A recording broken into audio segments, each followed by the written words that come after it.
গভীর জঙ্গলে বাঘ, শিয়াল আর সিংহ ছিল খুব ভালো বন্ধু। তবে তাদের মধ্যে একটা সমস্যা ছিল, খাবার ভাগাভাগি নিয়ে। একদিন তারা ঠিক করলো শিকারে যাবে এবং যা পাবে তা সমান ভাগে ভাগ করে নেবে। ওই দক্ষিণের জঙ্গলে নাকি অনেক হরিণ এসেছে, চলো আমরা আজ ওই দিকেই হরিণ শিকারে যাই। শিকার যা পাবো তা ভাগাভাগি করে নেব। তিনজন মিলে জঙ্গলে গেল। অনেক খোঁজাখুঁজির পর তারা একটা বড় হরিণ দেখতে পেল। সিংহ বাঘ হরিণের উপর ঝাঁপিয়ে পড়ল এবং হরিণটা শিকার করলো। হরিণটা এত বড় ছিল যে তিনজনেরই পেট ভরে যেত। এবার এলো ভাগাভাগির পালা। সিংহ ছিলেন জঙ্গলের রাজা। সিংহ বলল, সাথীগণ, তোমরা সবাই শোনো, আমি রাজা, তাই আমি প্রথমে ভাগ করব। সিংহ হরিণটাকে 3 ভাগে ভাগ করলো, কিন্তু ওই ভাগ দেখে বাঘ ও শিয়ালের চোখ কপালে উঠল। সিংহ নিজের জন্য হরিণের অর্ধেকটা রেখে দিল আর বাকি অর্ধেক বাঘ ও শিয়ালকে দিল। এইটা দেখে বাঘ গর্জন করে বলল, এ কেমন ভাগাভাগি? এই ভাগাভাগি আমি মানি না। আমি তোমার চেয়ে কম শক্তিশালী নই, আমারও সমান ভাগ চাই। শিয়াল ছিল খুব চালাক, মনে মনে হাসলো। সে ভাবলো এই ঝগড়ার মধ্যে তার লাভ হতে পারে। সে মিষ্টি গলায় বলল, ওহে বাঘ ভাই, তুমি তো জানো সিংহ আমাদের রাজা। তিনি যা ভাগ করেছেন তা নিয়ে নেওয়াই ভালো। তবে আমার মনে হয় আমরা আরেকটু ন্যায্য ভাগাভাগি করতে পারি। সিংহ গর্জন করে বলল, ন্যায্য কি বলিস? আমি রাজা, আমার ভাগ সবচেয়ে বড় হবে। তবে তোমরা যদি ভাগাভাগি নিয়ে ঝগড়া করতে চাও তাহলে আমি পুরো হরিণটাই খেয়ে ফেলবো।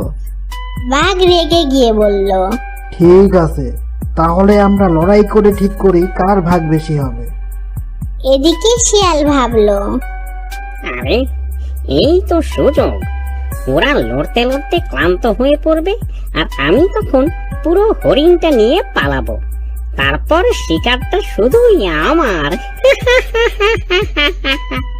শিয়াল মনের দুঃখে ভান করে বলল, ওহে বন্ধুরা, তোমরা লড়াই করো না।